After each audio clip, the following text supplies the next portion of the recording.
பூரண ஆசீர் பொழிந்திடுமே. பூரிப்போடு வாழ்ந்து வளம் பெறவே ஜீவ தண்ணீராலே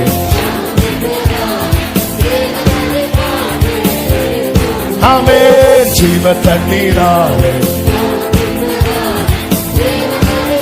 சபையே நல்ல கையை தட்டி வானம் திறந்துமே.